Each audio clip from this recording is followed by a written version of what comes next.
And infinite consciousness is what Lao Tzu called the Tao,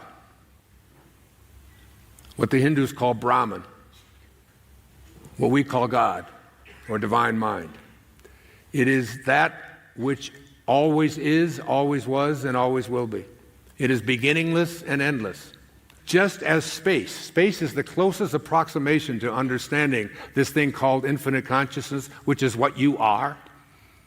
Just as space is unconcerned with all of the clouds that manifest within it, the dark clouds, the light clouds, the fluffy clouds, the cirrus clouds, the cumulus clouds, the stratus clouds. Oh, I remember those from junior high school. It doesn't make any difference. This space just doesn't care. Come, show up in this space and go away in this space. Show up, leave, come and go. This is how space works. And then there's infinite consciousness, which is an approximation of space. And just as space is unconcerned with the clouds that manifest within it, so too is infinite consciousness unconcerned with anything that manifests within it. Come into it, show up into it, it will always be there.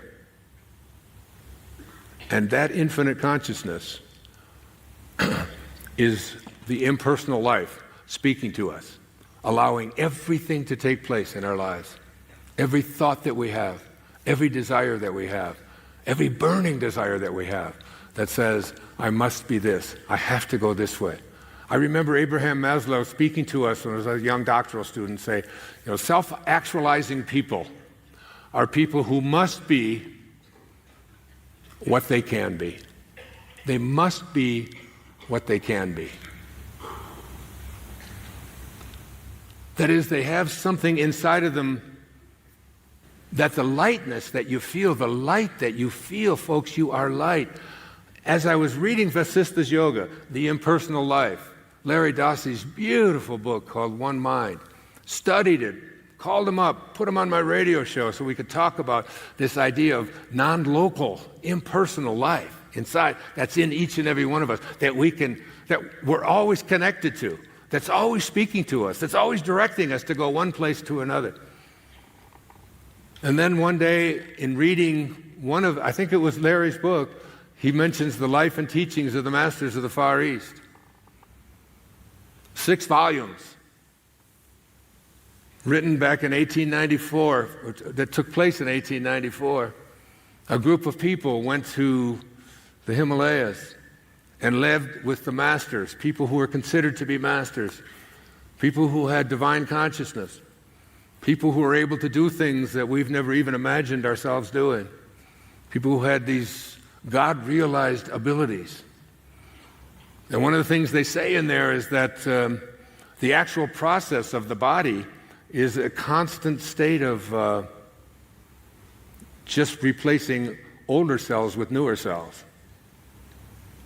They say in there that there's not one body on this planet that's more than 7 years old, because every cell that you have constantly is repeating itself, but an old cell isn't replaced with an old cell. An old cell is replaced with youth, a young cell, constantly taking place. Metaphysically, there's absolutely no reason for this aging process to take place.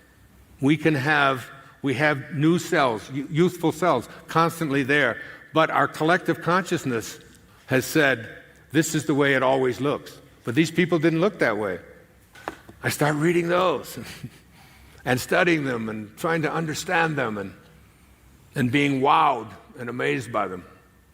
Calling up my kids and saying, you gotta hear this. This is unbelievable. This is what we're capable of, what we can manifest, what we can create for ourselves in our life. You all have it within you.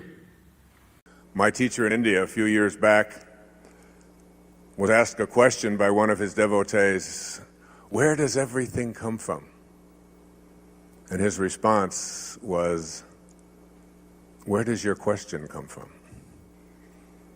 It is from the same no place, the same place that has no boundaries and no form.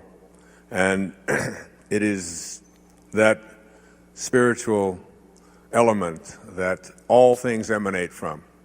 we become what we think about all day long.